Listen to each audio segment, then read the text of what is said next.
Assalamualaikum warahmatullahi wabarakatuh.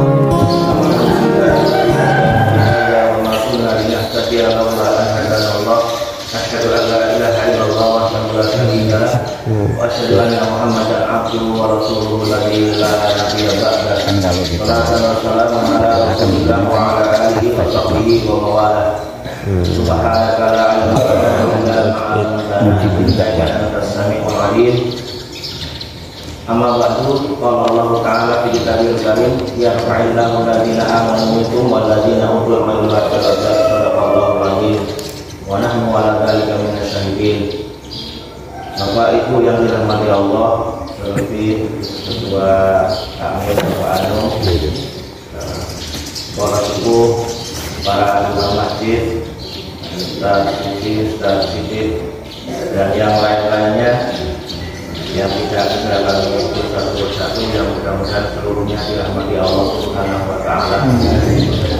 Alhamdulillah, pagi hari ini kita sudah mendapatkan kemerdekaan yang luar biasa, kemerdekaan dari semua yang membelenggu hati kita.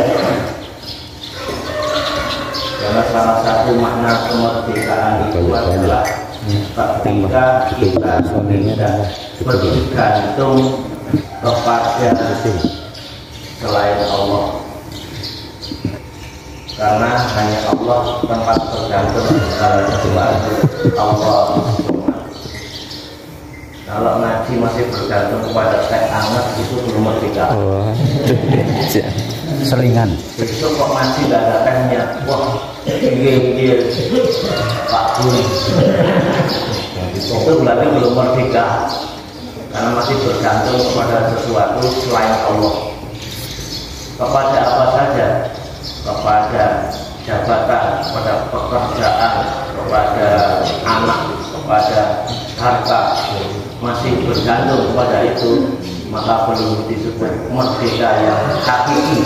Walaupun kita sudah 77 tahun yang lalu lepas dari kolonial, tapi kalau masih ada ketergantungan kepada selain Allah, maka belum mendapatkan atau memiliki kemerdekaan yang hakiki. Merdeka bukan bermakna bebas dari segala macam aturan-aturan.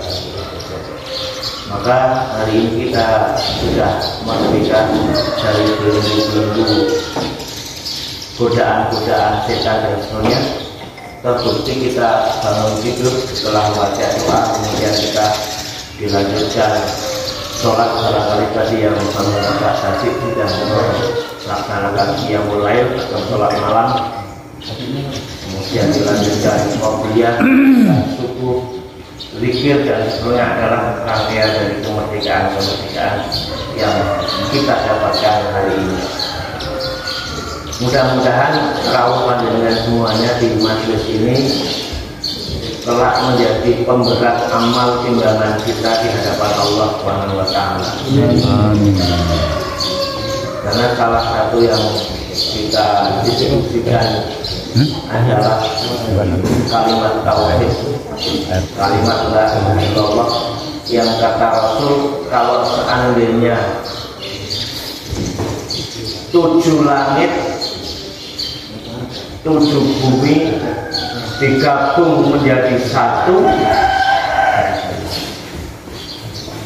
kemudian ditimbang menjadi satu, dikumpulkan, dan sebelahnya kemudian ditaruh kalimat la ilaha illallah, maka akan lebih berat satu kalimat la ilaha illallah daripada 7 langit dan 7 bumi.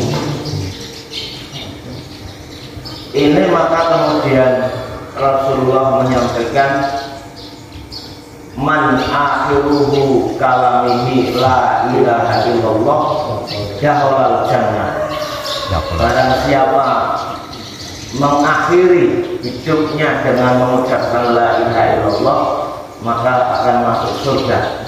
Karena berat timbangannya kalimat la ilaha illallah melebihi beratnya 7 langit dan 7 bumi.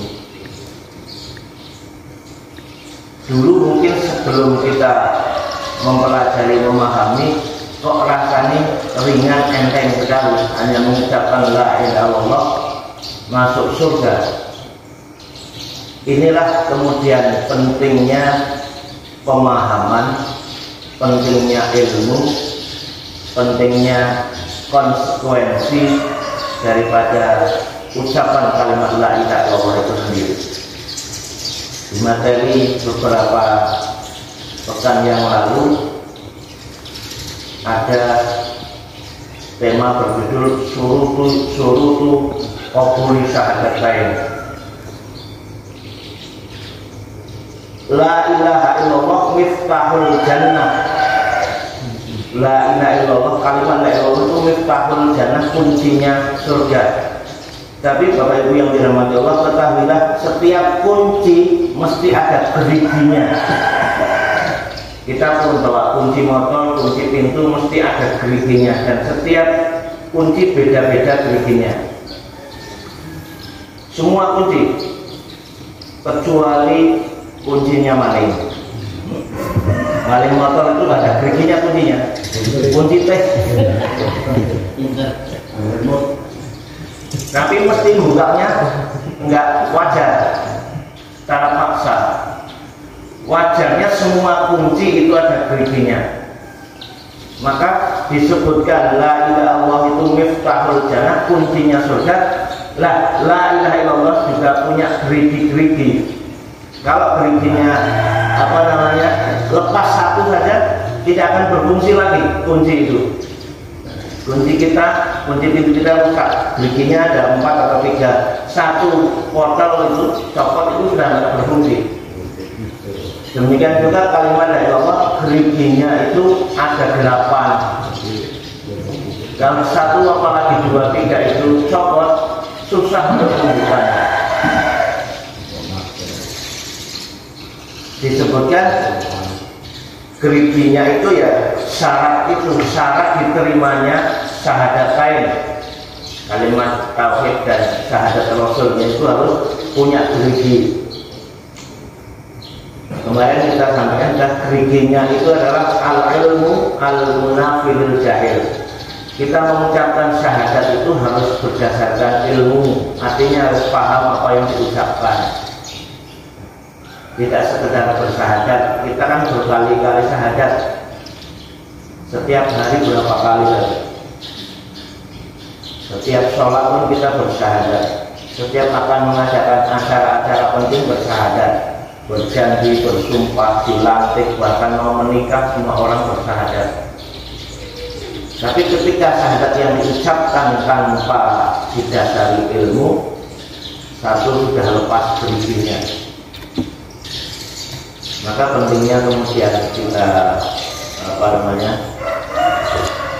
perintah Allah ikhlas yang mempelajari, memahami, kemudian endingnya menjalankan. Itu makna atau tafsir dari ikhlas bismillahirrahmanirrahim. Yang kedua, geriginya kemarin tersampaikan al-yakin al-munafi lisyaki, yakin betul yang diucapkan dan tidak sedikit pun ada keraguan dengan janji dan sumpah kita itu. Karena syahadat itu adalah janji, sumpah, ikrar dari seorang hamba kepada Allah Subhanahu wa taala. Asyhadu, saya bersaksi, saya bersumpah, saya berikrar, saya akan menjalankan semua perintah-perintahnya setelah mengucapkan saksi atau ikrar itu.